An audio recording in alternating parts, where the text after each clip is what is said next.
ঘটনাটি একটি বাসার ড্রয়িং রুমের সিসিটিভি ক্যামেরায় রেকর্ড হওয়া। ভোরের আলোয় সিসিটিভি ফুটেজে দেখা যায় স্কুলে যাওয়ার উদ্দেশ্যে ব্যাগ গুছিয়ে বের হয়ে যাচ্ছিল এক ছোট্ট শিশু। তবে দরজার মুখ থেকেই হঠাৎ থমকে দাঁড়িয়ে আবার ফিরে আসে সে। টেবিলে বসে নাস্তা করা বাবার ধারণা ছিল হয়তো প্রয়োজনীয় কিছু ফেলে গেছে মেয়ে, কিন্তু সব হিসেব ওলটপালট করে দিয়ে বাবাকে শক্ত করে জড়িয়ে ধরে শিশুটি বলে ওঠে, বাবা আমি তোমাকে আদর করে যাইনি, তাই আবার এলাম। ভিডিওটি সামাজিক যোগাযোগ মাধ্যমে শেয়ার করে বাবা লিখেছেন এই কথাগুলো।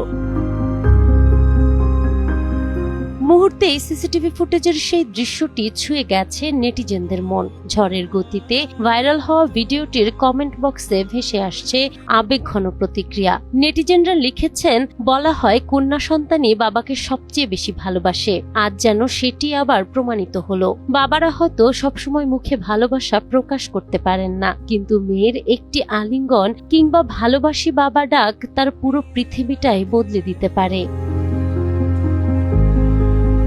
পৃথিবীর সব ক্লান্তি, হতাশা আর দুশ্চিন্তা এক নিমিষেই ধুয়ে মুছে সাফ হয়ে যায় যখন পরম মমতায় বাবার কাঁধে মাথা রাখে তার রাজকন্যা।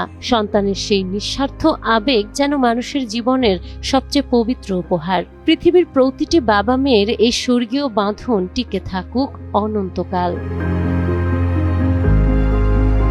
নাহার বৃষ্টি, টাইমস টুডে।